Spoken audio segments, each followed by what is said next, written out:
बहुत इजीली समझ में आ जाएगा। पहले ये समझ लीजिए, फिर स्क्रीनशॉट लीजिएगा कि यहां पर मान लीजिए इन दोनों के बीच में ऑलरेडी पाई का फेज डिफरेंस है।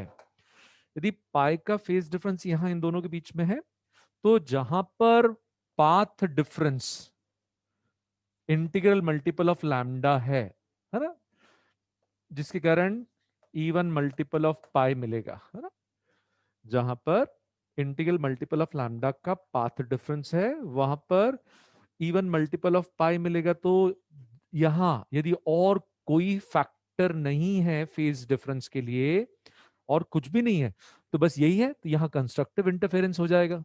फॉर एग्जाम्पल, जहां 1 लैम्डा है वहां 2 पाई हो जाएगा, है ना। एक एग्जाम्पल, जहां पर 1 लैम्डा है, सॉरी सॉरी सॉरी, 1 लैम्डा है वहां पर 2 पाई हो जाएगा, तो ये कंस्ट्रक्टिव। लेकिन अब इन दोनों के बीच में पाई का फेज डिफरेंस और है, तो यहां फाइनली ऑड मल्टीपल ऑफ पाई हो जाएगा। तो जहां पहले कंस्ट्रक्टिव इंटरफेरेंस हो रहा था, अब वहां डिस्ट्रक्टिव हो जाएगा। और जहां पहले मान लीजिए λ/2 का पाथ डिफरेंस था, मान लीजिए हाँ, तो इसके कारण पाई का फेज डिफरेंस था, तो यहां पर अब पाई का और आ गया, तो यहां पे कंस्ट्रक्टिव हो जाएगी। तो ये पोजीशंस एक्सचेंज हो जाएंगी। तो होता यह है कि जब यहाँ पे मिरर लगा देते हैं, तो देखिए एक तो रे डायरेक्टली पहुंच रही है, दूसरी रे रिफ्लेक्शन के बाद पहुंच रही है, ऐसे रिफ्लेक्ट होके पहुंच रही है।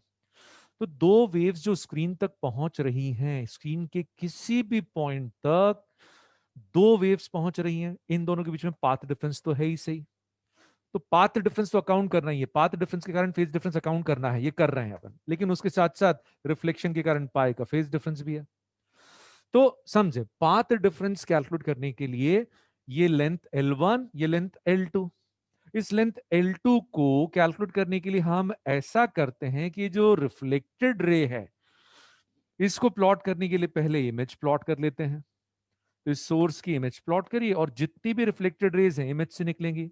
और ये वाली लेंथ, और ये मान लीजिए लेंथ P है, तो ये वाली लेंथ भी P रहेगी, क्योंकि मिरर के किसी भी पॉइंट का ऑब्जेक्ट और इमेज से डिस्टेंस सेम रहता है। तो यदि आपको L2 लिखना है तो P+Q इधर से लिखें, या फिर P+Q इधर से लिखें। तो अपन ऐसा मान सकते हैं कि जो रिफ्लेक्टेड रेज हैं उनके लिए सोर्स हो गया इमेज। जितनी भी रिफ्लेक्टेड रेज स्क्रीन पे जा रही हैं, we can assume that they are emanating from the image. और फिर क्योंकि यहां रिफ्लेक्शन हो रहा है, तो इन वेव्स का फेस पाई से चेंज हो रहा है। तो अपन ऐसा मान सकते हैं कि ये दो सोर्सेज हैं which are exactly out of phase. तो इनके बीच में पाई का फेज डिफरेंस है because of reflection, and there is path difference also. तो दोनों फैक्टर्स अपने को काउंट करना है। ठीक है, इज दिस क्लियर बेटा? है ना। तो अब अपने को इसमें डेरिवेशन कुछ भी परफॉर्म नहीं करना है, बस ये पोजीशंस एक्सचेंज हो गए। आप स्क्रीनशॉट ले लीजिए ये।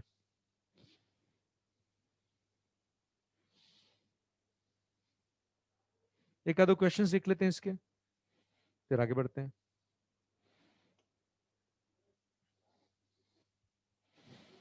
देखिए ये सेटअप दे रखा है, एक सोर्स है मोनोक्रोमेटिक सोर्स, जिसकी वेवलेंथ, जो वेवलेंथ वो इमिट कर रहा है दैट इज 5000 एंगस्ट्रॉम। और मिरर जो है स्क्रीन से इस सोर्स का डिस्टेंस है 2 मीटर, और नीचे मिरर है। और आपको ओरिजिन और वाई एक्सिस दे दिया है। Find distance between seventh dark and second bright, Lloyd's mirror, experimental setup. ठीक है, तो दोनों के बीच में, दोनों फ्रिंजेस के बीच में डिस्टेंस पूछा है। तो पहले देखें सेवेंथ डार्क, बहुत ध्यान से सुने, कुछ नया स्टोर करने की जरूरत नहीं है। एक ही पॉइंट ध्यान रखना है कि जो अभी सेवेंथ डार्क है वो पहले सेवेंथ ब्राइट था, पुराना वाला सेवेंथ ब्राइट। और सेवेंथ ब्राइट के लिए 7W। ठीक है, और जो सेकेंड, जो सेकेंड ब्राइट है आज अभी, जो सेकेंड ब्राइट है, Y of second bright, it was second dark previously, मतलब जहां ओरिजिनल सेटअप है, ओरिजिनल YDC में। तो दिस इज 1.5W। तो दोनों के बीच में डिस्टेंस आ गया 5.5W। अब W लिखना है तो ध्यान से सुने, बस इसमें ध्यान रखना है। ये वाले में तो सोर्स और दूसरा सोर्स, इमेज भी एक सोर्स है, दोनों के बीच में डिस्टेंस 2 mm हो जाएगा। तो लैम्डा विच इज 5000 सबको मीटर में कन्वर्ट कर देता हूं। Lambda capital D which is 2 metres, D by small d which is 2 mm। ये मीटर में डिस्टेंस आ गया जो पूछा है। 303 आई, अरे बढ़ेगी देखना अभी। बढ़िया हरिओम। चलिए आगे बढ़ते हैं, स्क्रीनशॉट ले लिया इसका।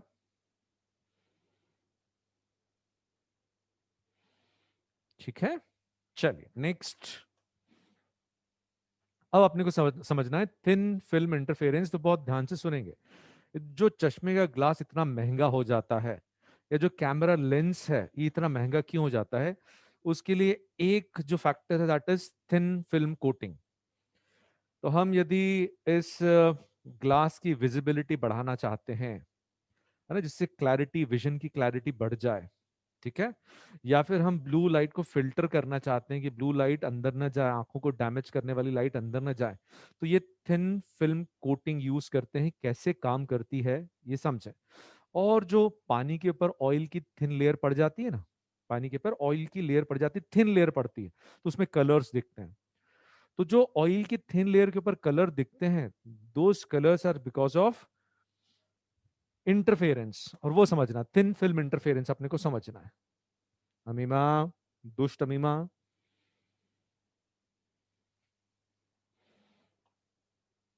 तो यहां पर ये कलर्स क्यों दिखते हैं और कैसे अपन किसी कोटिंग को रिफ्लेक्टिव या एंटी रिफ्लेक्टिव बनाते हैं, ध्यान से सुनिए बेटा। यहां पर दो केसेस कवर करना है, दोनों का बैकग्राउंड तैयार कर लेते हैं। पहला है soap film. Soap film, soap film यानी जिसके दोनों तरफ एयर है, इधर भी एयर इधर भी एयर। और अपने सिलेबस में, मतलब नीट में और जेई में एडवांस तक में जो केस है that is case of normal incidence.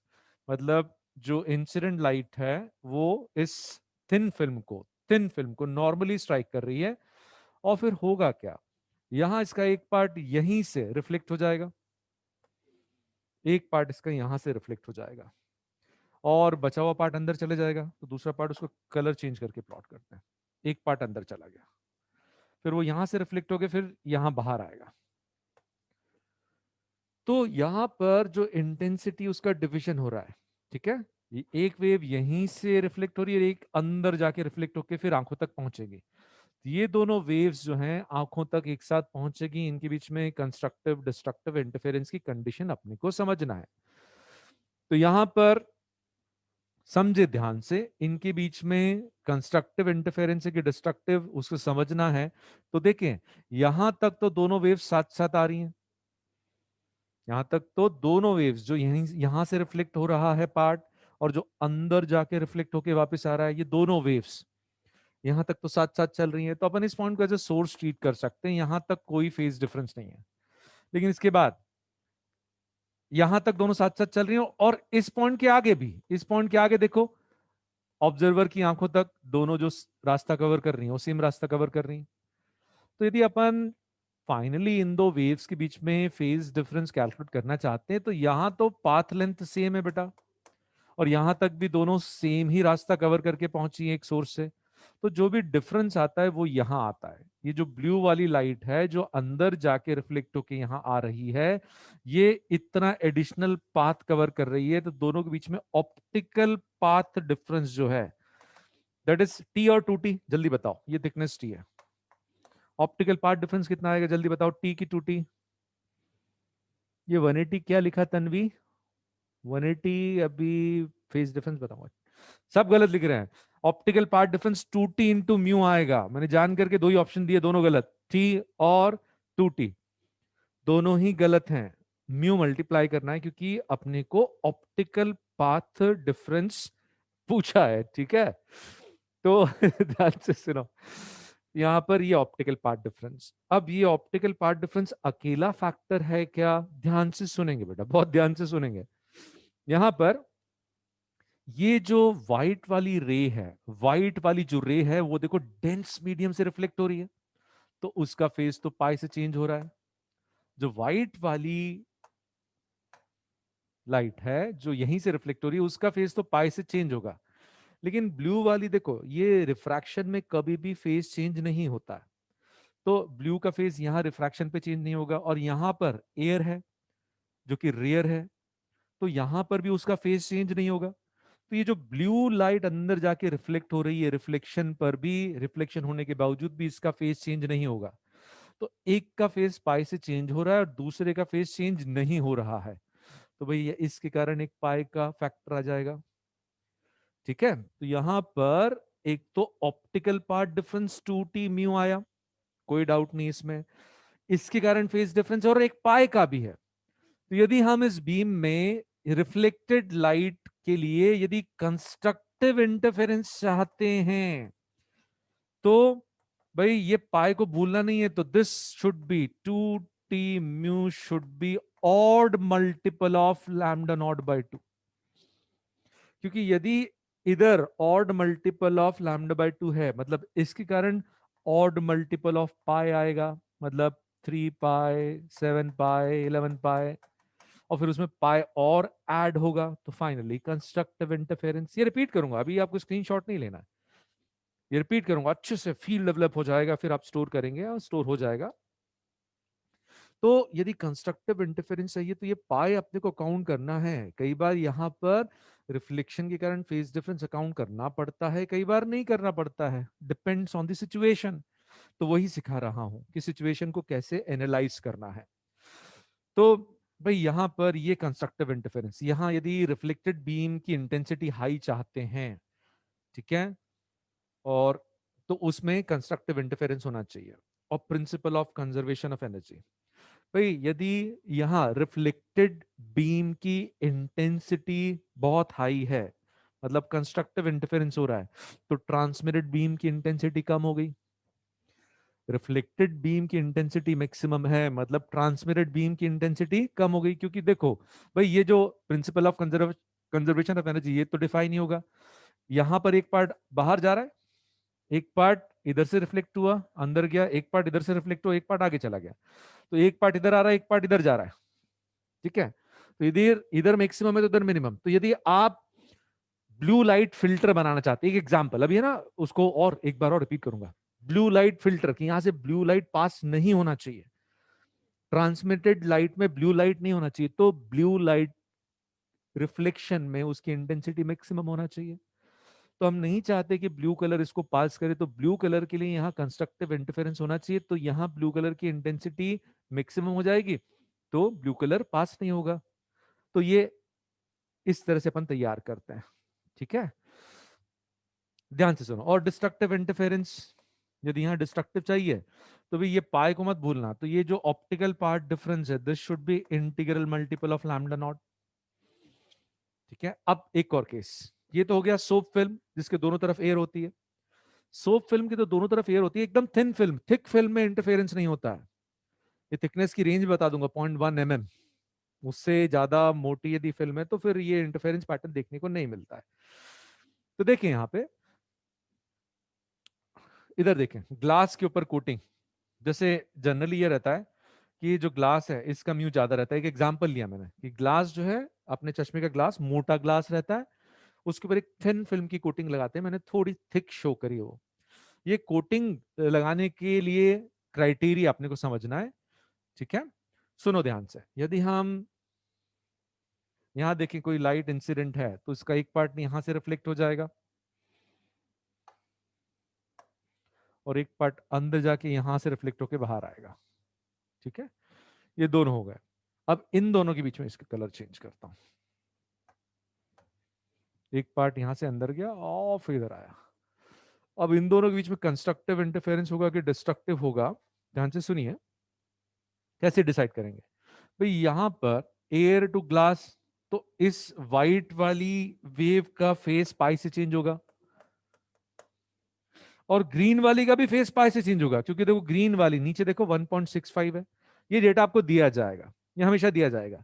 यदि यहां पर म्यू इस 1.39 से ज्यादा है, इधर 1.39 लिया, इधर 1.65, तो यहां भी reflection is occurring from dense medium boundary, तो इसका भी फेस पाई से चेंज हो जाएगा, तो ये आपस में कैंसिल हो जाएंगे। दोनों का फेस पाई से चेंज हो गया, तो रिफ्लेक्शन के कारण फेस डिफरेंस कितना आया बेटा, जल्दी बताओ। जीरो। तो ये ध्यान रखना है कि कहाँ रिफ्लेक्शन के कारण फेज डिफरेंस आएगा, कहाँ नहीं आएगा। और दोनों के बीच में देखो, यहां तक तो दोनों सेम ही रास्ता कवर कर रही है और यहां से आगे भी दोनों सेम रास्ता कवर कर रही है। तो जो ऑप्टिकल पार्ट डिफरेंस है वो यहां आया, that is 2t mu, mu ये वाला म्यू। अब यदि हम यहां कंस्ट्रक्टिव इंटरफेरेंस चाहते हैं, रिफ्लेक्टेड बीम के साथ ही काम करेंगे, कभी भी ट्रांसमिटेड के साथ काम नहीं करेंगे। जैसे वो कहते हैं ये जो ब्लू लाइट है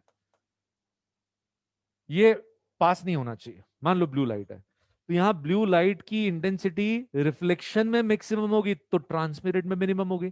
तो यहां हम ब्लू लाइट ट्रांसमिट नहीं करना चाहते हैं तो वो रिफ्लेक्ट होना चाहिए, मतलब यहां उसकी इंटेंसिटी मैक्सिमम होना चाहिए। तो ये जो ऑप्टिकल पाथ डिफरेंस है जिसके रिफ्लेक्शन की इंटेंसिटी मैक्सिमम करना है, ये ऑप्टिकल पाथ डिफरेंस, उसके लिए integral multiple of lambda not होना चाहिए। और मान लीजिए ये येलो लाइट है, येलो लाइट से हमको चीजें दिखती है, येलो लाइट से हमको चीजें दिखती है, तो किसी भी ऑब्जेक्ट से जो येलो लाइट निकल के हमारी आंखों तक पहुंचती है उसका मैक्सिमम ट्रांसमिशन आंखों तक होना चाहिए, उसका रिफ्लेक्शन कम होना चाहिए, एंटी रिफ्लेक्टिव कोटिंग लगाना पड़ेगी। हम चाहते हैं कि येलो लाइट आंखों तक पहुंचे ताकि चीजें बहुत क्लियरली दिखे, तो येलो लाइट के लिए रिफ्लेक्शन कम होना चाहिए, रिफ्लेक्शन कम होना चाहिए तभी ट्रांसमिशन ज्यादा होगा। तो रिफ्लेक्शन में डिस्ट्रक्टिव इंटरफेरेंस, तो ये इज दिस ओके और नॉट, आगे स्क्रीनशॉट में सब आपको लिखा हुआ मिल जाएगा। ठीक है,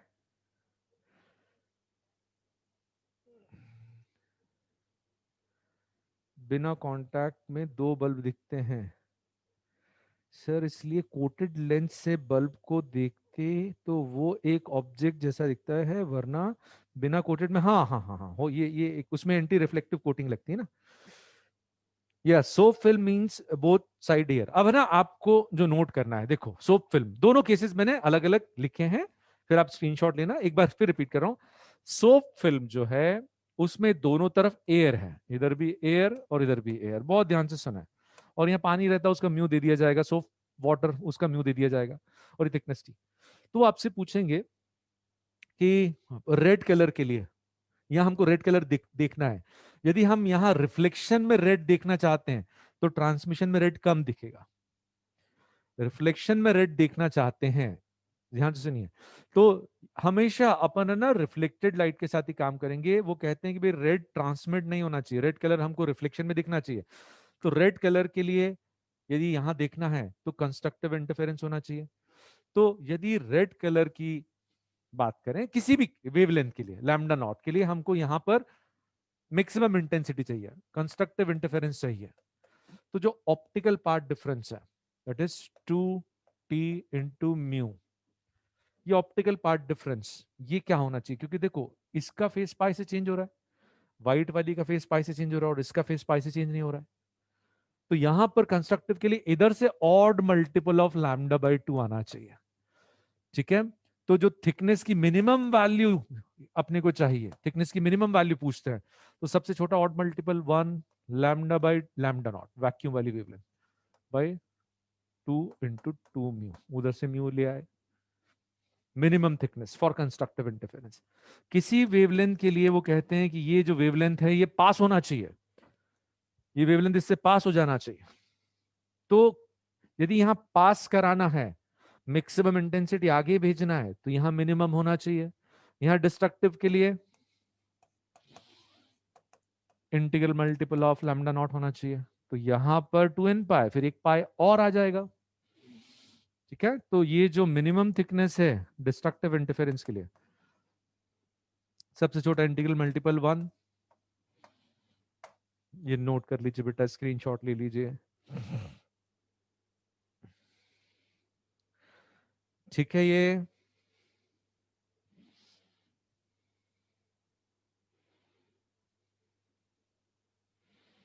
ये अक्षर जो आपने लिखा है ना उसके मैं और रीजंस बताऊंगा। कोटिंग के अलावा एक रीजन और है, पोलराइजर यूज करते हैं, वो भी रिफ्लेक्शन को कम करता है, पोलराइजर आगे पढ़ेंगे अपन। अब कोटिंग ऑन ग्लास, इसको समझे ध्यान से, है ना।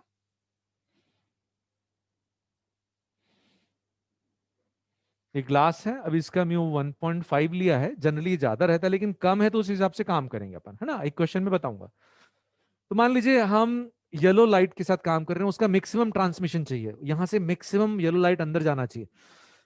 ट्रांसमिशन के साथ कभी काम नहीं करेंगे, उससे अपन जज करेंगे कि हमको यहाँ पे मैक्सिमम इंटेंसिटी ट्रांसमिशन में चाहिए तो यहाँ पर मिनिमम चाहिए, तो डिस्ट्रक्टिव इंटरफेरेंस होना चाहिए। पहली बात, मैक्सिमम ट्रांसमिशन के लिए इसका डिस्ट्रक्टिव इंटरफेरेंस। फिर देखें यहाँ भी फेज पाई से चेंज हो रहा है, येलो वाले का भी, और ये जो पिंक वाला है ये भी डेंस मीडियम की बाउंड्री से रिफ्लेक्ट हो रहा है, तो उसका भी फेज पाई से चेंज हो जाएगा। तो रिफ्लेक्शन के कारण फेज चेंज नहीं है। अरे सनग्लासेस अभी पोलराइजेशन में आएंगे, अपन पढ़ेंगे इसके बाद, हिमांक चाटा पड़ेगा अभी तुम्हें। तो यहाँ पे रिफ्लेक्शन के कारण कोई फेज चेंज नहीं है, तो सिर्फ ऑप्टिकल पार्ट डिफरेंस है, और हमको डिस्ट्रक्टिव इंटरफेरेंस चाहिए तभी तो मैक्सिमम ट्रांसमिशन होगा। डिस्ट्रक्टिव के लिए odd multiple of lambda naught by 2। तो मिनिमम थिकनेस ही पूछते हैं जनरली वो, क्योंकि कोटिंग्स बहुत महंगी आती है और इनको लगाना भी आसान नहीं रहता है, तो जितनी थिक रहेगी उतनी इजीली निकल जाएगी फिर। तो first odd multiple divide by 4 mu, देख लो आराम से। अब ये कोटिंग ऑन ग्लास है, ये देखो अभी दो लोगों ने अभी ज्वाइन किया, दो दुष्ट बच्चे अभी ज्वाइन किए हैं। कौन है ये दोनों दुष्ट बच्चे, जल्दी नाम बताओ अपना। डरते क्यों भाई, कहाँ चाटा पड़ जाएगा अभी। मैं सो गया था सर। अजीत भाई, चलो ठीक है, सच तो बोले। वेवलेंथ, हरि हिमांशी, बेटा अपन ऑप्टिकल पाथ लेंथ यूज करेंगे तो हमेशा वैक्यूम के साथ काम कर रहे हैं, मैंने बताया था ना आपको, सब कुछ अपन ने वैक्यूम के टर्म्स में कन्वर्ट कर दिया था, दुष्ट बच्ची भूल गई, याद आया बेटा। मिनिमम ट्रांसमिशन, मतलब हम ब्लू, जैसे ब्लू लाइट को फिल्टर करना चाहते हैं, उसका मिनिमम ट्रांसमिशन होना चाहिए आंखों तक, तो मिनिमम ट्रांसमिशन चाहिए तो मैक्सिमम रिफ्लेक्शन होना चाहिए। मैक्सिमम रिफ्लेक्शन यानी यहां कंस्ट्रक्टिव इंटरफेरेंस होना चाहिए, तो फिर पाई का फेज चेंज नहीं आएगा। Delta phi due to reflection is zero, ठीक है, delta phi due to reflection is zero, इसके पिछले वाले केस में भी delta phi due to reflection is zero, delta phi, वो नहीं भी लिखा है तो कोई प्रॉब्लम नहीं बेटा, नेक्स्ट वाली स्लाइड में delta phi due to reflection is zero, ये दोनों केसेस में। तो यहाँ पे है ही सही वो, डोंट वरी, नहीं लिया वो स्क्रीनशॉट तो यहाँ पर फिर से ये optical path difference 2t mu है। यदि यहाँ हम नहीं चाहते लाइट पास हो तो इधर मैक्सिमम होना चाहिए, तो कंस्ट्रक्टिव इंटरफेरेंस के लिए इंटीग्रल मल्टीपल ऑफ लैम्डा, क्योंकि अकेला यही फैक्टर है। तो मिनिमम थिकनेस तो सबसे छोटा इंटीग्रल मल्टीपल 1, ठीक है। ये देखो एक और बच्चा आया अभी, अजीत ने तो देखो सच होके सच बता दिया आगे बढ़ के। और कौन है ये दो बच्चे जो अभी ज्वाइन किए हैं, चलिए स्क्रीनशॉट ले लीजिए फटाफट। Ajit this is really good, सच बोलना ही चाहिए, सच ही बोलना चाहिए, ज्यादा अच्छा है ये, ठीक है। चलिए देखिए the question, find minimum thickness of coating of mu is equal to 1.4, coating का म्यू 1.4 है, to be put on glass of mu, उसका म्यू अभी नेक्स्ट स्टेप में दिया है, so that it becomes anti reflective for lambda is equal to 5800 angstrom, इसके लिए anti reflective, ठीक है। सुने ध्यान से, वो क्या कहते हैं कि एक ग्लास है, इसका म्यू है, एक बार 1.5, पहले 1.5 लेते हैं, और यहां पर एक थिन फिल्म लगाएंगे ताकि एंटी रिफ्लेक्टिव हो जाए। एंटी रिफ्लेक्टिव के लिए यहां पर एंटी रिफ्लेक्टिव, रिफ्लेक्शन नहीं होना चाहिए, तो डिस्ट्रक्टिव इंटरफेरेंस, तो यहां ये एक पार्ट यहां रिफ्लेक्ट हो जाएगा, एक पार्ट अंदर जाके रिफ्लेक्ट होके आएगा। तो एंटी रिफ्लेक्टिव, रिफ्लेक्शन नहीं होना, तो इसकी intensity minimum, destructive interference, there should be destructive interference. Destructive interference के लिए अब देखो, यहां पे पहला केस ये 1.4, इधर भी पाई का फेज चेंज, इधर भी पाई का फेज चेंज, तो फर्स्ट वाले केस में रिफ्लेक्शन के कारण फेस डिफरेंस नहीं आएगा, क्योंकि दोनों रिफ्लेक्शन डेंस मीडियम की बाउंड्री से हो रहे हैं। तो यहां पर only optical path difference is responsible, और मिनिमम थिकनेस पूछी है तो देखो डिस्ट्रक्टिव इंटरफेरेंस के लिए odd multiple of λ/2 first case के लिए। ठीक है, फर्स्ट केस। सेकंड केस में ध्यान से देखो, सेकंड केस में इन्होंने इसको 1.2 कर दिया, तो यहां तो फेस पाई से चेंज होगा क्योंकि यह डेंस मीडियम, लेकिन इसके कंपैरिजन में ये रेयर मीडियम है, यहां फेस चेंज नहीं होगा, रेयर मीडियम। तो पाई का फेस चेंज है सेकंड केस में, तो यदि हमको यहां एंटी रिफ्लेक्टिव में डिस्ट्रक्टिव इंटरफेरेंस चाहिए तो this optical path difference should be integral multiple of lambda not, this should be integral multiple of lambda not. ठीक है, और सबसे छोटा इंटीग्रल मल्टीपल लेंगे तो अपने को सबसे छोटी थिकनेस मिल जाएगी। अब इसमें कहीं डाउट है तो बताइए बेटा, सारे केसेस कवर कर लिए मैंने।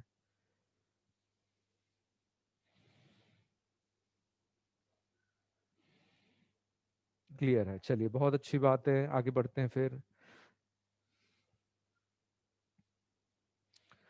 देवांश, दुष्ट देवांश।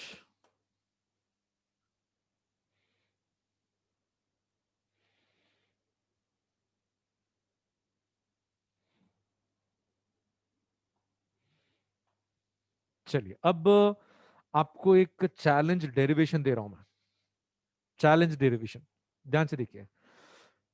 ऑब्लिक इंसिडेंस वाला केस नीट के लिए इंपॉर्टेंट नहीं है, लेकिन अपनी इंटरनल एग्जाम में आ सकता है। ठीक है,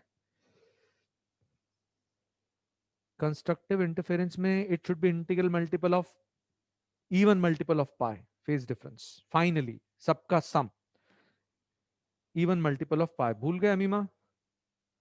यहां देखिए, ध्यान से देखिए, सुनिए समझिए। जो केस आपको चैलेंज में कवर करना है वो समझिए। यहां पर एक बीम आई, उसका एक पार्ट यहीं रिफ्लेक्ट हो गया और एक पार्ट अंदर गया, एक पार्ट इसके अंदर गया, जो अंदर गया उसको मैं दूसरे कलर से शो करता हूं।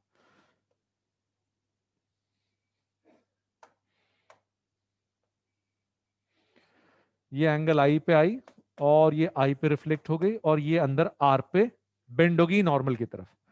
फिर यहां एक और रिफ्लेक्शन होगा और एक और रिफ्रैक्शन होगा। तो जिस एंगल पे ये आई, ये एंगल आर, तो देखो ये एंगल आर है तो ये वाला एंगल भी आर रहेगा। ये दोनों पैरेलल लाइंस हैं, ये ट्रांसवर्स है, ये दोनों पैरेलल लाइंस हैं, ये ट्रांसवर्स है, तो ये इंटीरियर ऑल्टरनेट एंगल्स बराबर, और ये आर रहेगा। और फिर यहां पर भी एंगल कितना रहेगा, वही फंडा, ये भी एंगल आर रहेगा, दिस एंगल इज आर। अब यहां आर है तो बाहर निकलते समय ग्लास में आर है तो एयर में आई रहेगा, ये पेयर चेंज नहीं होता। जब एयर में आई है तो ग्लास में आर है, तो जब ग्लास में आर है तो एयर में आई रहेगा। तो यहां जो फाइनली बाहर निकलने वाली रे है ये भी इसके पैरेलल चलेगी, ये भी एंगल आई पे चलेगी। अब इन दोनों के बीच में जो इंटरफेरेंस है वो कंस्ट्रक्टिव है कि डिस्ट्रक्टिव है, पता करना है। ठीक है, अमीमा समझ में आया बेटा? फाइनल इवन मल्टीपल ऑफ पाई होना चाहिए, भूल गए आप? डांट पिटना चाहिए आपको, बहुत जम के मेरी तरफ से खुद को डांट लो। तो यहां पर ये दोनों जो वेव्स हैं, दोनों वेव्स के बीच में अपने को ऑप्टिकल पार्ट डिफरेंस निकालना है, ऑप्टिकल पार्ट डिफरेंस, बाद में फेज डिफरेंस। तो सुने बेटा, यहां पर यहां तक तो दोनों सेम ही रास्ता कवर कर रही हैं, इस पॉइंट तक। अभी ऑप्टिकल पार्ट डिफरेंस की बात करना है, उसके बाद मैं यहां से परपेंडिकुलर ड्रॉप कर रहा हूं। इसके आगे भी दोनों का रास्ता सेम है, जहां तक भी जाएंगे इसके बाद दोनों सेम रास्ता कवर करेंगे। तो यहां तक दोनों साथ साथ आई, इसके बाद इसके आगे दोनों साथ साथ चलेंगी। तो जो डिफरेंस आया वो यहां आया, ग्रीन वाली इतना डिस्टेंस कवर कर रही है जो कि ज्यादा है, और येलो वाली सिर्फ इतना। तो ऑप्टिकल पार्ट डिफरेंस कैलकुलेट करना है तो मैं थोड़ा इसको थिक ड्रॉ कर देता हूं।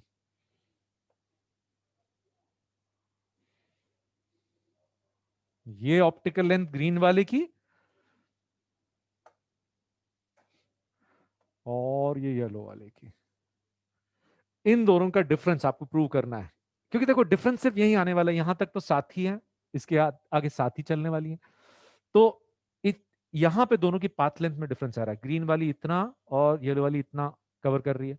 तो इन दोनों का जो डिफरेंस है, आपको ये चैलेंज डेरिवेशन कंप्लीट करना है। ठीक है, that is the optical path difference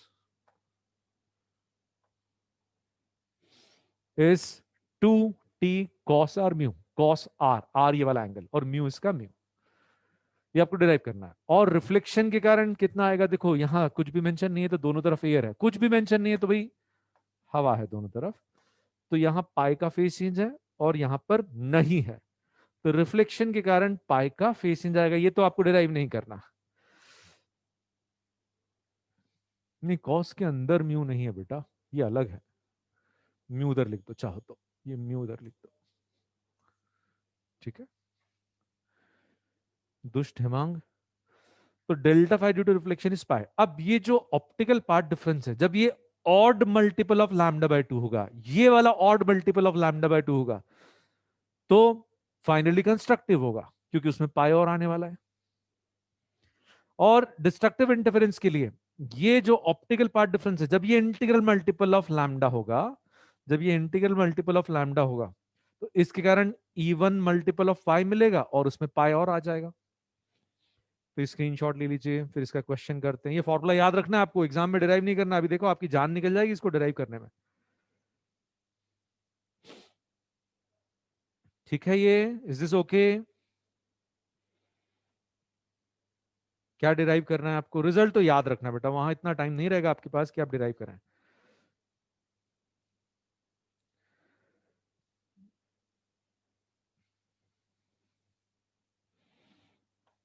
चलिए अब क्वेश्चन देखते हैं, ध्यान से सुनो।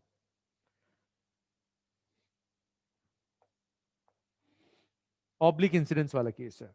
Find minimum thickness for transmitted beam to be dark और ब्राइट। जान करके ट्रांसमिटेड बीम ले रहा हूं क्योंकि हमको अलर्ट रहना है। ठीक है, अब देखिए बेटा, वो कहते हैं कि ट्रांसमिटेड बीम जो आगे जा रही है वो डार्क होना चाहिए, तो जो रिफ्लेक्टेड बीम है वो ब्राइट होना चाहिए।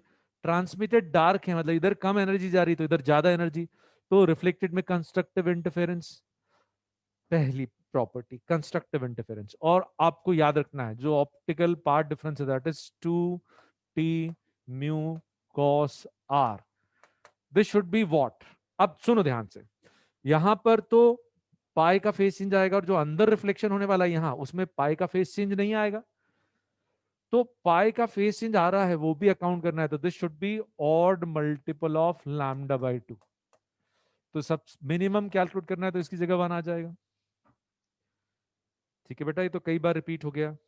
This should be equal to 1।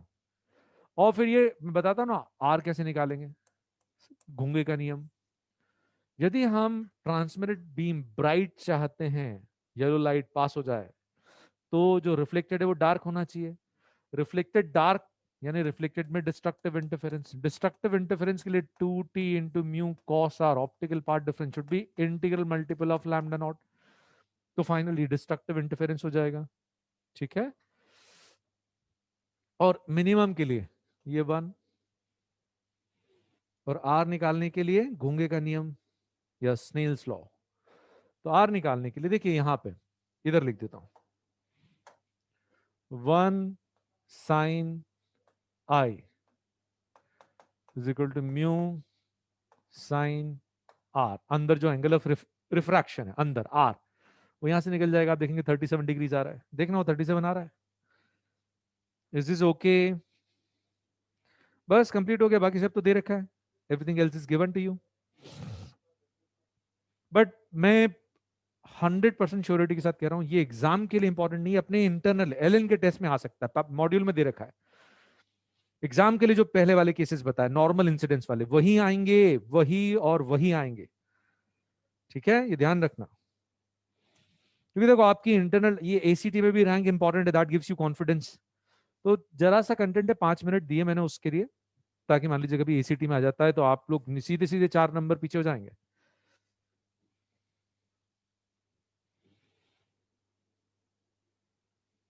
Ujjwal, yellow के लिए सर, डार्क के लिए डिस्ट्रक्टिव इंटरफेरेंस, नहीं नहीं बेटा, वो केस डिसाइड करना आपको, एक बार रिवाइज कर लेना, ठीक है? ये उज्जवल घोटना नहीं है। दुष्ट Tisha,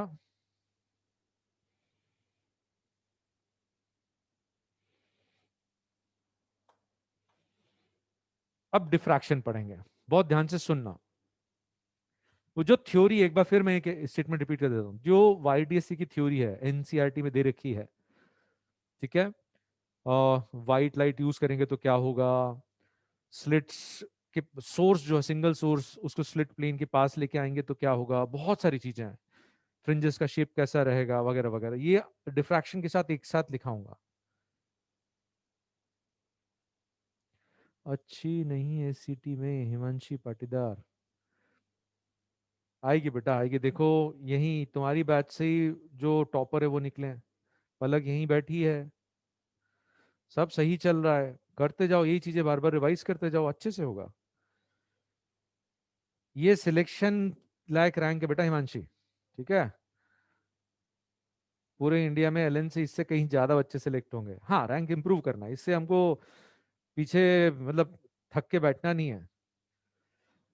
Bending or spreading of light into its geometrical shadow when it encounters obstacle or aperture of size comparable to lambda, इसको समझना है, इस डेफिनेशन को समझना है। तो समझो, फिर आप स्क्रीनशॉट लेना। जैसे मान लीजिए यहां एक ओपेक स्क्रीन है, उसमें एक सर्कुलर होल है, और सामने एक और स्क्रीन है, और व्हाइट लाइट इधर से आ रही है, एक इंटेंस बीम इधर से आ रही है।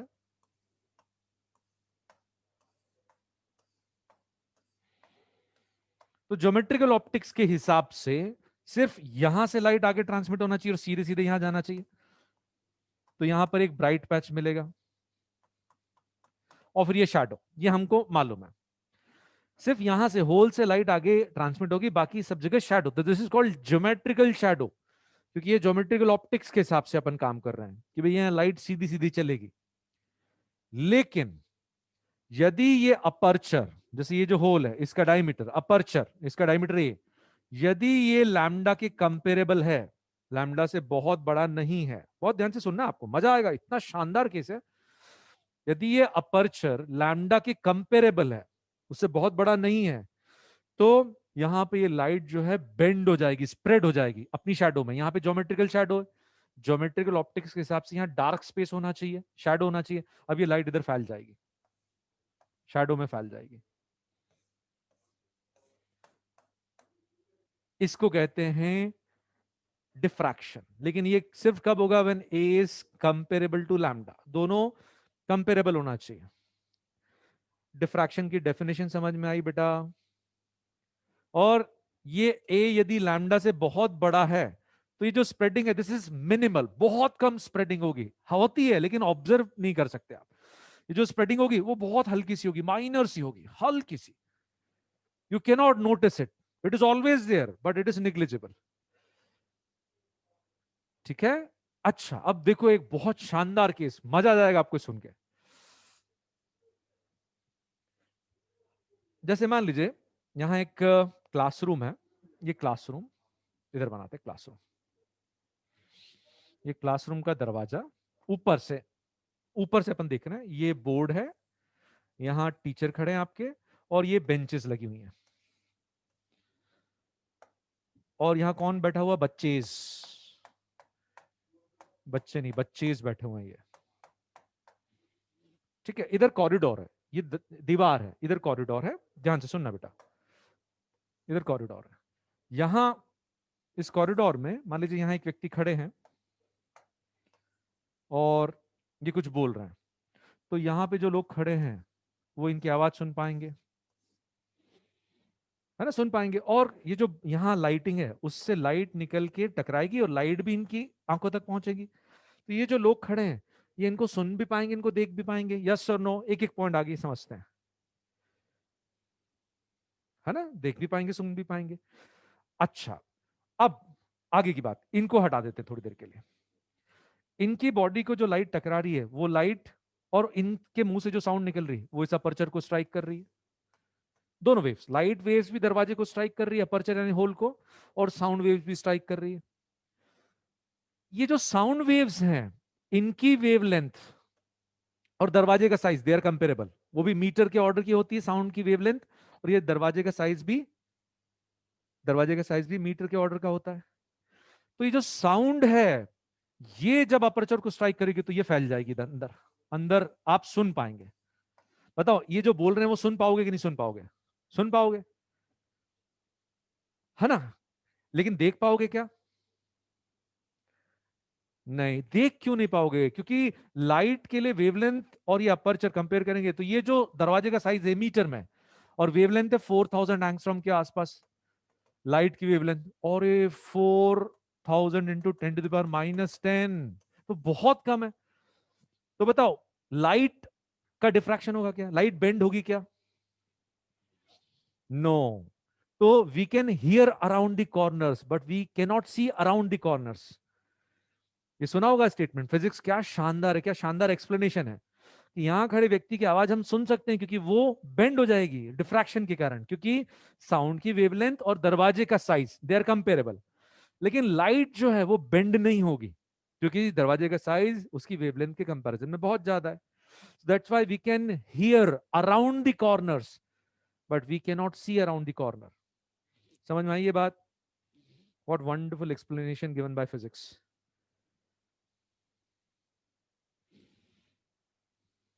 वरुण, यूर राइट, लेकिन यदि दरवाजा ओपन है तो डिफ्रैक्शन के कारण आ जाएगी, वो रिफ्लेक्शन के कारण नहीं आ रही साउंड वरुण। बेटा वो रिफ्लेक्शन के कारण नहीं आ रही है, वो बेंडिंग के कारण मेजोरिटी अंदर आ रही है। ठीक है मयूर, गुड गुड। चलिए अब आगे देखते हैं। सिंगल स्लिट डिफ्रैक्शन अपने को कवर करना है। सबसे पहले सिंगल स्लिट डिफ्रैक्शन अपने सिलेबस में जो है, ठीक है, वॉल से भी पास हो सकती है क्या? बहुत कम। मोटी दीवार है तो उससे पास नहीं हो सकती, बहुत कम। तो सुने बेटा, अपने को जो डिफ्रैक्शन वाला केस अपने सिलेबस में कवर करना है, that is single slit diffraction. ठीक है, जहां एक ही अपर्चर है, और जो केस अपने को कवर करना दैट इज फ्रॉनहोफर्स डिफ्रैक्शन। दो डिफ्रैक्शंस, स्टैंडर्ड डिफ्रैक्शन सब लोग पढ़ते हैं, एक फ्रॉनहोफर्स और एक फ्रेजनल्स।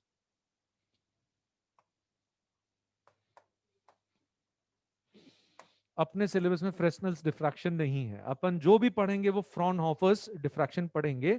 क्या डिफरेंस होता है मैं बताऊंगा, अभी नाम ध्यान रखना है।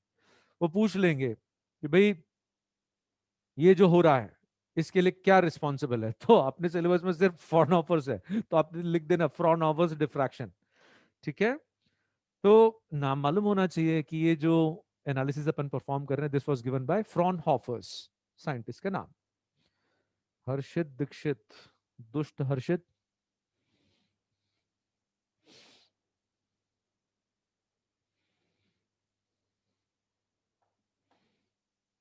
अब देखिए बेटा, इसमें आ, एक सिंगल स्लिट नाम से ही समझ में आएगा। एक सिंगल स्लिट है, दो स्लिट्स नहीं है। वाईडीसी में दो स्लिट्स हैं, और इसको आके लाइट स्ट्राइक करती है, और यहां पर इस स्लिट का हर एक पॉइंट एक सोर्स जैसा बिहेव करता है हाइगन्स वेव थ्योरी के हिसाब से। यहां जो स्लिट का हर एक पॉइंट है वो सोर्स जैसा बिहेव करता है, एक इंडिपेंडेंट सोर्स जैसा, और उससे हर डायरेक्शन में वेव चलती है। वो इंडिपेंडेंट सोर्स जैसा बिहेव करता है, हर पॉइंट एक सोर्स जैसा बिहेव करना चालू कर देता है। ठीक है ना, हाइगन्स वेव थ्योरी लास्ट में पढ़ेंगे, ये पॉइंट उसमें एक बार फिर आएगा। और यहां कोई भी पॉइंट देखेंगे तो हर पॉइंट से एक वेव पहुंच रही है, इससे भी वेव पहुंच रही है, इससे भी वेव पहुंच रही है, इससे भी वेव पहुंच रही है, सबसे वेव पहुंच रही है। कोई भी एक पॉइंट सेलेक्ट करेंगे यहां पर, तो इस पॉइंट तक यहां से भी वेव पहुंच रही है, यहां से भी पहुंच रही है, यहां से भी पहुंच रही है, यहां से भी पहुंच रही है। तो इन सबका इंटरफेरेंस स्टडी करना है। तो बताओ कितने सोर्सेज हो गए? Tell me how many sources are there? 5, 55 की 125? इनफाइनाइट। तो यहां पे जो इंटरफेरेंस पैटर्न अपने को देखने को मिल रहा है दैट इज डिफ्रैक्शन। और डिफ्रैक्शन को इंटरफेरेंस से आप सेग्रीगेट नहीं कर सकते, सेपरेट नहीं कर सकते। एक कुछ डिफरेंसेस अपने को लिखना है। एक जो पॉइंट है जो दोनों को अलग करता है, लेकिन दोनों अलग अलग प्रोसेसेस नहीं है, ये भी इंटरफेरेंस है। डिफ्रैक्शन भी क्या है? Interference. when you have infinite number of sources, you have infinite number of sources interfering, that is diffraction. You have 2 3 finite number of sources, that is interference. So diffraction is also kind of interference. There is no difference, it is a special type of interference. Diffraction is special type of interference in which you have infinite number of sources from same wavefront. Same he wave front से हैं, वो देखेंगे, वो मैं बताऊंगा। Wave front अभी अपने को अच्छे से पढ़ना है। तो अब हमको यहाँ लोकेशन पता करना है कि कहाँ ब्राइट है कहाँ डार्क है, उनकी पोजीशंस पता करना है। ठीक है, तो ये एनालिसिस का पर्पस है अपना। इसमें समझें, फ्रॉनहोफर्स डिफ्रैक्शन में जो सोर्स है, बहुत ध्यान से सुनना बेटा, सोर्स जो है वो इस स्लिट से बहुत दूर होता है। तो यहां तक जो रेस पहुंच रही है दे आर पैरेलल। सोर्स इस स्लिट से बहुत दूर होता है और ये स्लिट इस स्क्रीन से बहुत दूर होती है। ये फ्रॉनहोफर। फ्रेस्नेल में जो सोर्स है वो इसके पास होगा और ये दोनों भी पास पास होंगे। वो बहुत कॉम्प्लिकेटेड है, वो अपने सिलेबस में है ही नहीं। तो फ्रॉनहोफर में यहां पर जितने भी पॉइंट्स है they are in same phase, क्योंकि ये पैरेलल रेस चल रही हैं। ठीक है, तो जो इसको रेज स्ट्राइक कर रही है पैरेलल रेज है, बहुत दूर है सोर्स जिससे आके लाइट यहां स्ट्राइक कर रही है, बहुत दूर, और ये भी बहुत दूर। ये दो कंडीशंस है फ्रॉनहोफर्स डिफ्रैक्शन की। कोई पूछेगा नहीं, बट एक आधे मिनट के टाइम में अपन ने समझ लिया कि हाँ ये दोनों डिस्टेंसेस बड़े होते हैं तो ये फ्रॉनहोफर्स, और यदि नहीं होते हैं तो फ्रेस्नेल्स। रितेश, गुड गुड गुड, कुछ कुछ नए नए नाम पढ़ने को मिल रहे हैं, वंडरफुल। अच्छा, अब यहां पर समझिए बेटा, इस छोटी सी स्लिट को मैं बड़ा करके शो करता हूं, इसको थोड़ा बड़ा शो करता हूं अच्छी अंडरस्टैंडिंग के लिए। ये स्लिट सामने बहुत दूर स्क्रीन है। यदि दो सोर्सेज हैं, इनके बीच में डिस्टेंस और ये स्क्रीन वाला डिस्टेंस, इनके बीच में रिलेशन है कि ये डिस्टेंस बहुत बड़ा है, ये डिस्टेंस बहुत ही बड़ा है इसके कंपैरिजन में डी। तो जहां भी आप पॉइंट सिलेक्ट करेंगे तो तीनों, ये सेंटर पॉइंट, ये सोर्स, तीनों से जो लाइंस निकलेंगी, जो वेव्स निकलेंगी, उनका एंगल सेम रहेगा। ये अप्रोक्सीमेशन अपन ने YDSC में देखी है कि ये वाला डिस्टेंस यदि स्मॉल डी से ये सोर्सेज के बीच में डिस्टेंस से बहुत बड़ा है तो भाई ये एंगल सेम रहेंगे, और फिर इन दोनों के बीच में पार्ट डिफरेंस आप निकालेंगे, आप ड्रॉप करेंगे परपेंडिकुलर, तो ये पार्ट डिफरेंस आएगा जहां एंगल थीटा है, वहां पार्ट डिफरेंस आएगा डी साइन थीटा। ये YDSC में पढ़ा अपन ने, ये अपन ने पढ़ा हुआ है। ठीक है, अब इसको यूज करेंगे यहां भी।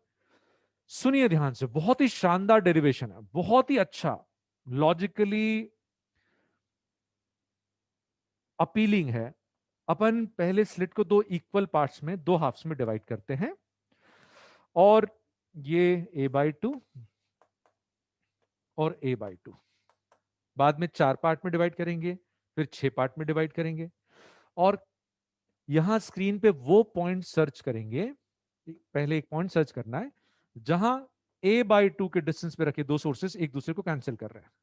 एक सोर्स मैंने इस एक्सट्रीम पे लिया और एक सोर्स एग्जैक्टली मिड पॉइंट पे लिया, तो इनके बीच में डिस्टेंस कितना हो गया? एक इसके जस्ट नीचे और एक इसके जस्ट नीचे,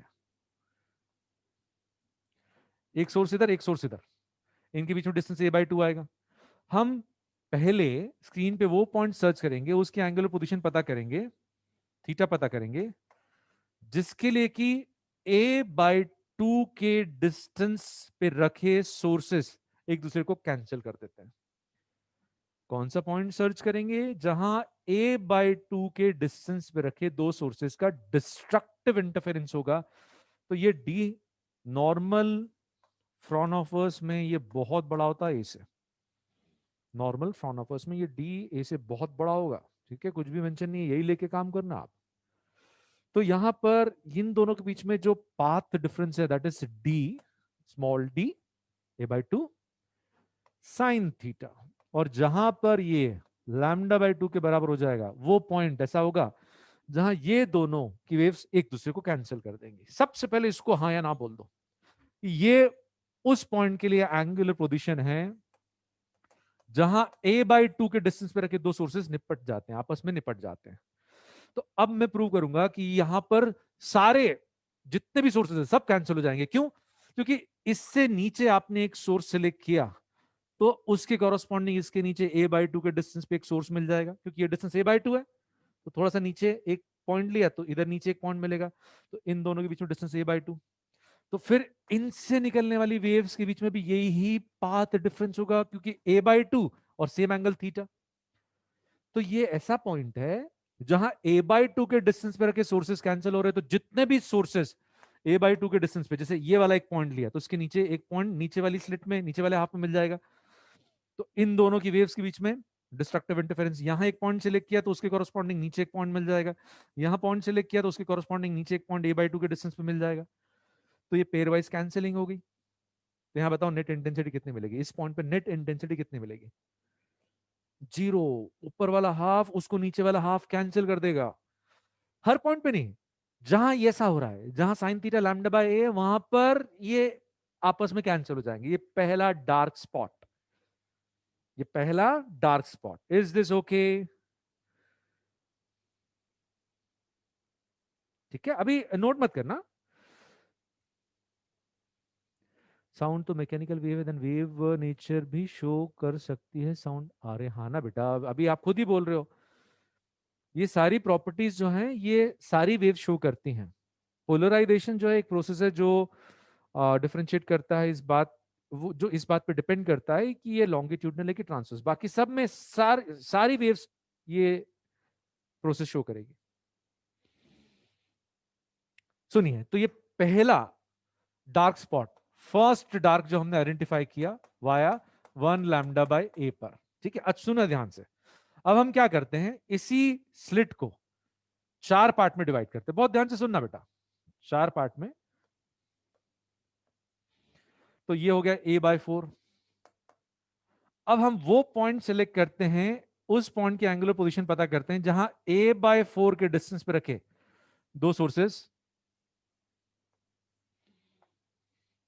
कैंसिल हो जाते हैं। अब हमको वो एंगल थीटा पता करना है जहां a/4 के डिस्टेंस पे रखे दो सोर्सेस निपट जाते हैं। ठीक है, तो d sine theta is equal to λ/2। जहां भी इन दोनों के बीच में पार्ट डिफरेंस λ/2 हो जाएगा, वहां a/4 वाले सोर्सेस कैंसिल हो जाएंगे।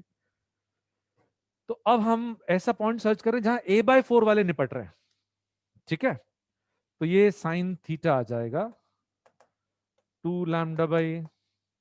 अब यहां पर ये दोनों लड़ मरेंगे, क्योंकि इसके हर एक पॉइंट के कॉरस्पॉन्डिंग इधर एक a/4 के डिस्टेंस पे पॉइंट मिलेगा। यहां पर एक पॉइंट सिलेक्ट किया तो a/4 के डिस्टेंस पे नीचे एक पॉइंट मिल गया। ये दोनों आपस में कैंसिल हो जाएंगे कि नहीं हो जाएंगे? यस और नो? तो ये दोनों इधर हर एक पॉइंट के नीचे, इधर हर एक पॉइंट के लिए a/4 के डिस्टेंस पे एक सोर्स मिल जाएगा जो इसको काट देगा, कैंसिल कर देगा। ये दोनों भी कैंसिल हो जाएंगे, क्योंकि इधर भी कोई भी एक पॉइंट सिलेक्ट किया तो उसके कॉरस्पॉन्डिंग एक पॉइंट नीचे मिलेगा ही। ये दोनों सोर्सेस कैंसिल हो जाएंगे, इधर मिड पॉइंट पे इधर मिड पॉइंट पे दोनों कैंसिल हो जाएंगे। तो बताओ यहाँ नेट इंटेंसिटी कितनी मिलेगी?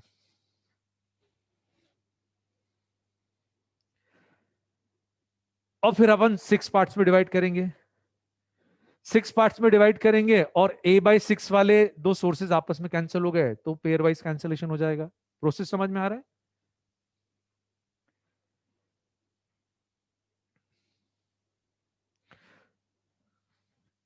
तो मैं जनरल फॉर्मूला लिखता हूं, sign theta for second dark 2 λ/a आया। तो sine theta for nth dark would be n λ/a। n zero मत रखना बेटा, क्योंकि ये 1 से चालू हो रहा है। whenever we divide in equal parts और दो पार्ट्स आपस में कैंसिल हो रहे हैं तो सब पेयर वाइज कैंसिल हो जाएंगे। तो ये रिजल्ट है। ठीक है, तो आपके स्कूल के लिए ये डेरिवेशन बड़े काम का है, पूछा जा सकता है। ठीक है, तो एक बार रिपीट कर रहा हूं, फर्स्ट वाला,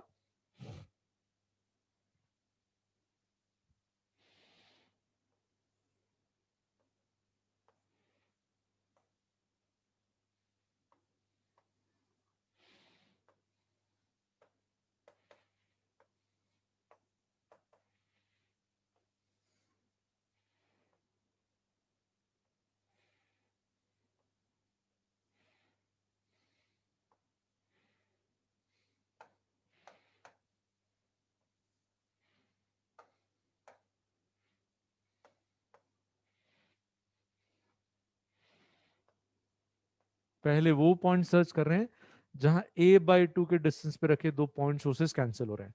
तो a/2 sine theta is equal to lambda by 2। तो sine theta for first dark आ गया लैम्डा बाई। नेक्स्ट टाइम इसको अपन 4 पार्ट्स में डिवाइड करेंगे। ठीक है, 4 पार्ट्स में डिवाइड किया,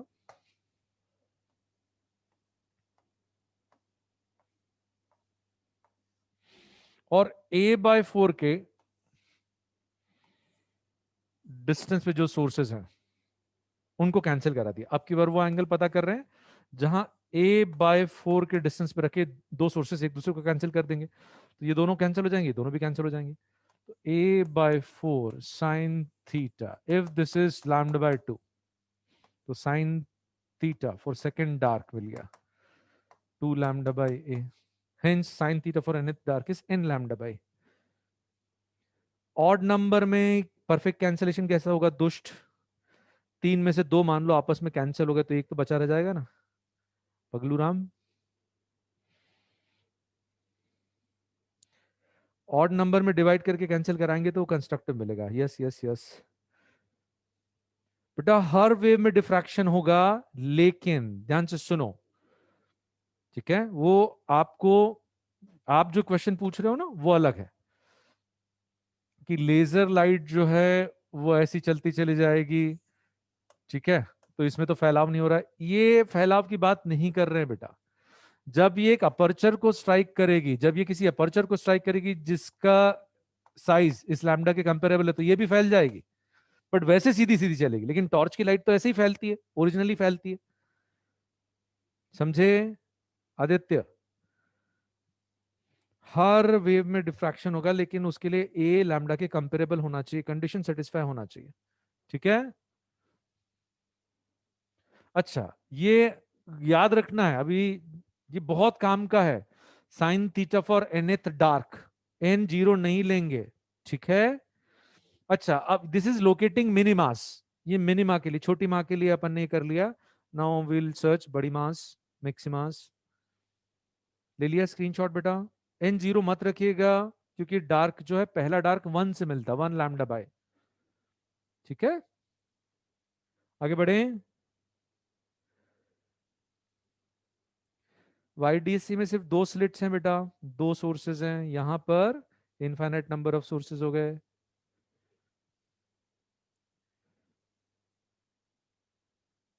खुशी, ये आपने कौन सी गंदी बात बोल दी बेटा, ऐसा किसने कहा? वो भी लाइट है, उसके वेवलेंथ के कंपेरेबल ए होना चाहिए। ठीक है खुशी, उसकी जो भी लैम्डा उसके कंपेरेबल अपर्चर रखोगे तो उसका डिफ्रैक्शन होगा। उसको बड़ा कर दोगे तो फिर अभी जैसे मैंने बताया दरवाजे में अंदर लाइट का डिफ्रैक्शन नहीं होगा। अब सर्चिंग मैक्सिमास बड़ी मां,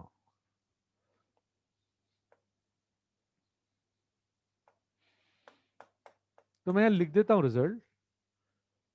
sign theta for nth bright is 2n+1 lambda by a. ठीक है, और ये डिराइव करता हूं मैं, ध्यान से सुनेंगे समझेंगे, जब मैं कहूंगा तब आप स्क्रीनशॉट लेंगे। अब ऐसा करते हैं कि यहां पर ऑड नंबर ऑफ पार्ट्स में डिवाइड करते हैं, इसको 3 पार्ट में डिवाइड कराया। बहुत ध्यान से सुनिए, या पहले सेंट्रल देख लेते हैं, ये जो स्क्रीन का सेंट्रल पॉइंट है, यहां पर कोई भी 2 सोर्सेज ले लो, सबके लिए कैसा इंटरफेरेंस होगा बताओ, डिस्ट्रक्टिव की कंस्ट्रक्टिव? सभी पेयर वाइज कंस्ट्रक्टिवली इंटरफेयर करेंगे। ठीक है, तो यहां पे आपको सेंट्रल मैक्सिमा मिलने वाला है, सेंट्रल मैक्सिमा, जिसका वाई कोऑर्डिनेट 0 रहेगा, इसको ओरिजिन मान के काम करते हैं तो। ठीक है, तो उसको सर्च करने की अलग से जरूरत नहीं है, सेंटर पे तो स्क्रीन के सिमेट्रिक पॉइंट पे तो ब्राइट स्पॉट मिलना है, क्योंकि कोई भी 2 सोर्सेज लेंगे तो वहां पार्ट डिफरेंस 0 ही मिलेगा। चलेगा ना ये? चलिए अब आगे बढ़ते हैं। यदि हमको इसके बाद कोई मैक्सिमा सर्च करना है तो हम ऐसा करते हैं कि 3 पार्ट में डिवाइड किया, और ऐसा पॉइंट सर्च करते हैं जहां 2 लड़के खत्म हो जाते हैं। यदि दोनों ये लड़के आपस में कैंसिल हो जाते हैं तो इसकी इंटेंसिटी तो बची रह जाएगी ना। यदि यहां ऐसा पॉइंट सर्च किया जहां ये दोनों आपस में कैंसिल हो गए, तो इसको कैंसिल करने के लिए अब कोई भी नहीं बचा, तो you will have some light over there. Yes और नो। फिर नेक्स्ट जो मैक्सिमा सर्च करने के लिए इसको 5 पार्ट्स में डिवाइड करेंगे, 1 2 3 4 5। गलत लिख दिया। और यहां पर ऐसा पॉइंट सेलेक्ट करेंगे जहां ये दोनों आपस में, ये दोनों आपस में कैंसिल हो गए, ये चारों आपस में कैंसिल हो गए, तो फिर इसकी एनर्जी बची रह जाएगी। यस और नो। तो पहला मैक्सिमा लोकेट करने के लिए ध्यान से सुनिए, हम क्या करते हैं, इसको 3 पार्ट में डिवाइड करते हैं और ऐसा पॉइंट सर्च करते हैं जहां पर a/3 के डिस्टेंस पे रखे दो सोर्सेस कैंसिल हो रहे हैं, क्योंकि ये डिस्टेंस ये a/3 है, ये a/3, ये a/3। तो a/3 के डिस्टेंस पे रखे दो सोर्सेस यदि कैंसिल हो रहे हैं तो इसको ये कैंसिल कर देगा। ऊपर हर एक पॉइंट के कॉरस्पॉन्डिंग नीचे a/3 के डिस्टेंस पे एक सोर्स मिल जाएगा। तो a/3 sine theta, if this is λ/2, तो आपको फर्स्ट ब्राइट मिलेगा।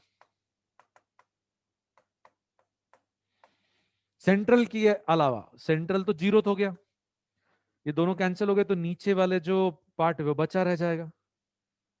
ठीक है बेटा, इज दिस ओके? तो फर्स्ट ब्राइट, तो देखो n की वैल्यू 1 रखो, n की वैल्यू 1 रखो, तो देखो 3 आ रहा है। n की वैल्यू 1 रख के देखो, आराम से देखो। ऐसे ही सेकेंड मैक्सिमा के लिए आप उसको 5 पार्ट्स में डिवाइड करो और a/5 के डिस्टेंस पे यदि दो सोर्सेज आपस में कैंसिल हो जाते हैं, a/5, ये दोनों आपस में कैंसिल हो रहे हैं, ये दोनों भी कैंसिल हो जाएंगे, बचा रह जाएगा ये 1/5। ठीक है, यस बेटा बिल्कुल सही, इधर 2 आएगा, 2 आएगा। हिमांशी बिल्कुल सही, थैंक यू फॉर करेक्शन बेटा। तो ये a/5 के डिस्टेंस पर रखे दो सोर्सेस को कैंसिल कराएं तो ये दोनों आपस में कैंसिल हो जाएंगे, ये दोनों भी कैंसिल हो जाएंगे, क्योंकि इधर भी a/5 का डिस्टेंस मिल रहा है। ये सेकेंड ब्राइट, इनकी जगह 2 रख के देखिए। ठीक है बेटा। अच्छा मुझे बताओ, यहां जो फर्स्ट ब्राइट है और जो सेकेंड ब्राइट है, क्या दोनों की इंटेंसिटी सेम रहेगी?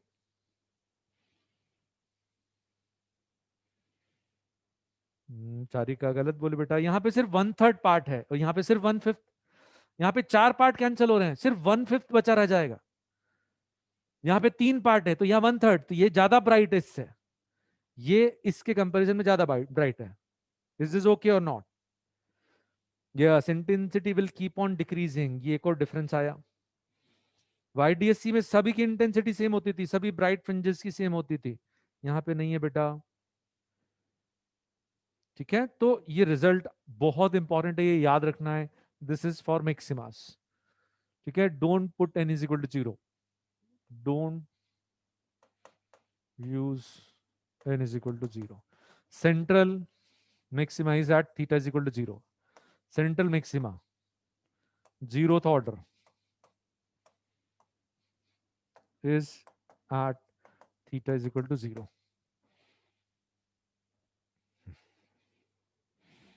अयान, तन्वी, हिमांशी, उज्जवल, चलिए नोट कर लीजिए, मतलब स्क्रीनशॉट ले लीजिए बेटा। अदिति, ऋतिक, रोशन, टीशुबेन, श्रद्धा। चलिए आगे बढ़े।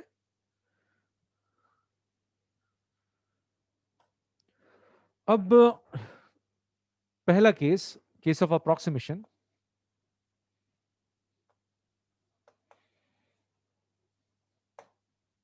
ठीक है, जहां पर ए जो है, मतलब theta is tending to 0, all theta is tending to 0, और इसमें बहुत इजीली आप जज कर पाएंगे, generally is much greater than lambda। जैसे अपन ने देखा sine theta for nth dark is n lambda by a, तो ये a यदि लैम्डा से बहुत ही बड़ा है तो भाई ये कंडीशन रहेगी रहेगी, लेकिन ज्यादा इंपॉर्टेंट है थीटा छोटा होना चाहिए।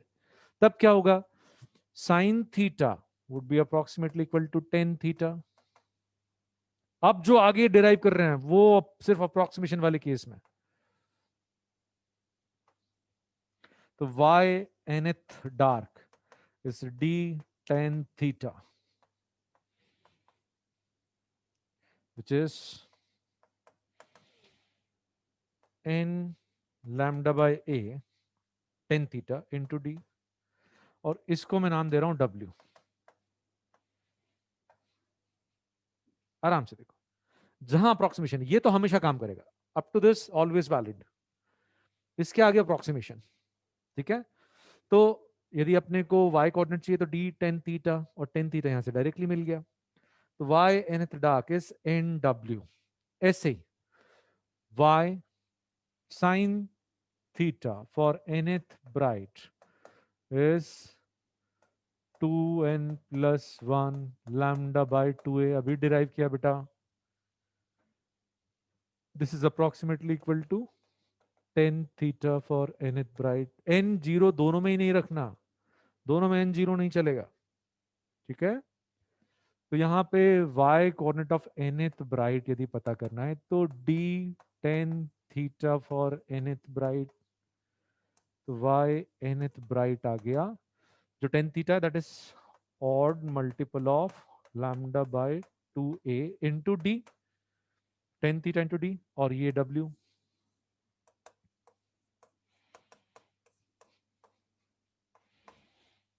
अब w को फ्रिंज विड्थ कहेंगे, लेकिन थोड़ा और समझेंगे उसके बाद। अभी बस ये ध्यान रखना कि w क्या है, या ओमेगा लिखो तो lambda capital D by fringe width, sorry slit width, slit width. Screenshot ले लीजिए बेटा। This is case of approximation, हर जगह फॉर्मूले यूज नहीं करना है।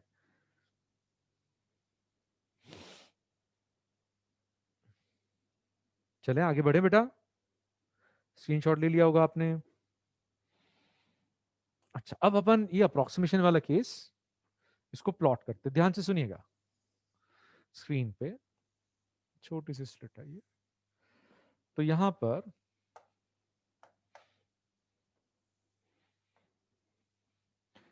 फर्स्ट डार्क, अभी मैंने जो लिखा है एक बार फिर लिखता हूं ताकि आपको याद भी हो। y of nth dark is nw, y of nth bright is odd multiple of w by 2। यहाँ 2n plus 1 क्यों आए, एक बार वो वापस समझा दूंगा। ठीक है, क्योंकि सुनो ध्यान से, यदि अपने को स्क्रीन को ऑड नंबर ऑफ पार्ट्स में डिवाइड करना है तो बताओ वन पार्ट में डिवीजन होगा क्या? स्क्रीन को ऑड नंबर ऑफ पार्ट्स में डिवाइड करना है, तो फर्स्ट ऑड नंबर आप 1 लोगे कि 3 लोगे, जल्दी बताओ।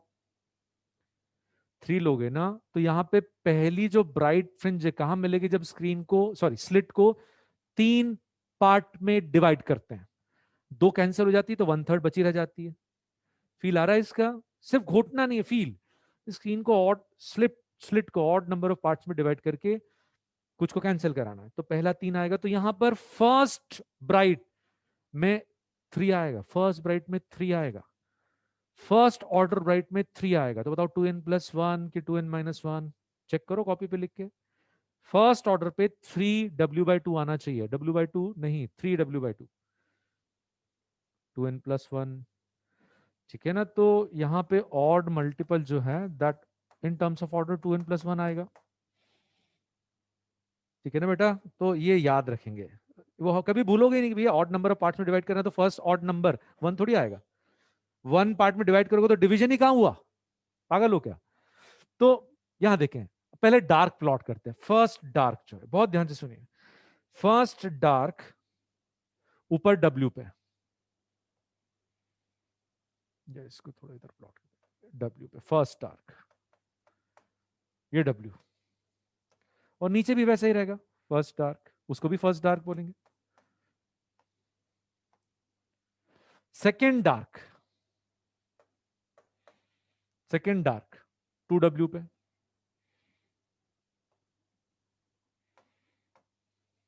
ठीक है। अब मुझे बताओ, ये तो सेंट्रल ब्राइट हो गया, ब्राइट कहां खत्म होता है, ब्राइट की बाउंड्री कहां आती है, डार्क पे।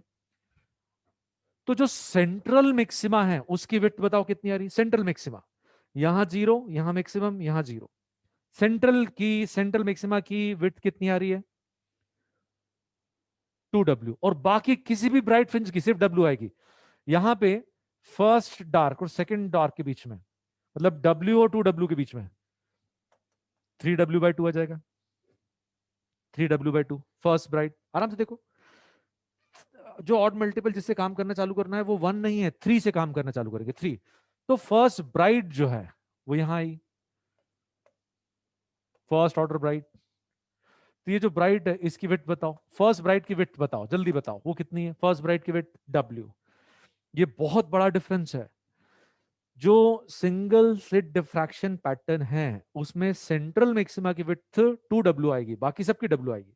बाकी जितने भी डार्क और ब्राइट फ्रिंजेस हैं सबकी विड्थ W आएगी, इसकी अकेले की 2W आएगी। और इसकी इंटेंसिटी मैक्सिमम, जो भी लाइट आगे ट्रांसमिट हो रही है उसकी मैक्सिमम इंटेंसिटी यहां आ जाती है। ठीक है, एक तो ये इंटेंसिटी सबसे ज्यादा 90% से ज्यादा एनर्जी इसमें आ जाती है। जो भी स्लिट से आगे एनर्जी जा रही है उसका मेजर पार्ट इधर आ जाता है। यहां जो इंटेंसिटी है ये ब्राइट, इसकी इंटेंसिटी बहुत कम हो जाएगी। एक तो उसकी विड्थ आधी रहेगी, उसकी इंटेंसिटी और कम होगी। और जो इसके आगे ब्राइट है उसकी इंटेंसिटी और कम होती चली जाएगी, क्योंकि यहाँ 130 बचा रह गया, यहाँ 1/5 बचा रह गया। यहां पे देखेंगे सेकेंड डार्क तक वही वैसा ही है।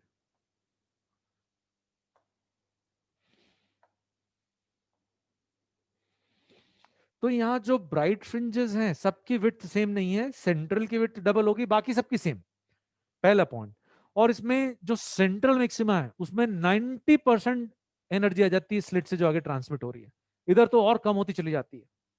इज दिस क्लियर और नॉट?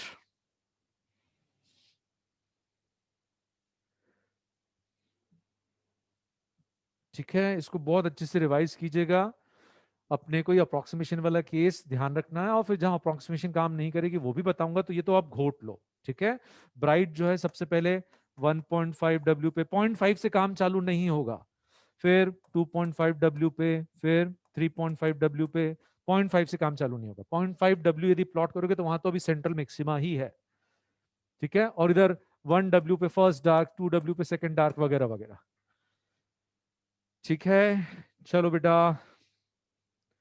Take care. कोई डाउट है तो लिखिए। आज अमोक भैया गायब हैं, है ना?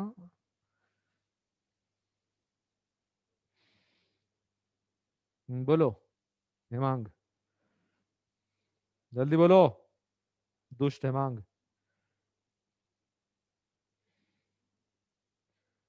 अरे रे ऑप्टिक्स के डाउट्स आगे हैं, 5-7 आगे हैं। 5-7 इकट्ठे हुए हैं, मंडे को रख लें क्या?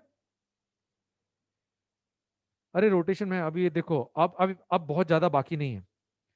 आपका सेमीकंडक्टर्स खत्म हो जाएगा जल्दी जल्दी। ठीक है, मैं इधर मॉडर्न फिजिक्स का बाकी का पार्ट फिनिश करा दूंगा, और फिर 11th के रिवीजन में अपने को शायद दूसरे सब्जेक्ट के लेक्चर्स भी मिल जाए। रोटेशन के डाउट क्यों पूछ रहे हो बेटा? रोटेशन आने वाला है क्या आगे? तो फिर ऐसा करो ना, तो रोटेशन के डाउट्स भी व्हाट्सएप करो ना, तो वो पूरा कंटेंट मैं आपको रिवाइज करा दूंगा। Don't worry. ठीक है, आप भेजो भेजो, डाउट्स भेजो। अपन मंडे को लेते हैं, मंडे को लेते हैं आपके डाउट्स, ऑप्टिक्स के भी और रोटेशन के भी। रोटेशन का फिर मैं आपको बेस पूरा तैयार करा दूंगा, पूरा तो नहीं, जितना होगा। ठीक है, ओके बेटा, चलो bye, good night, take care.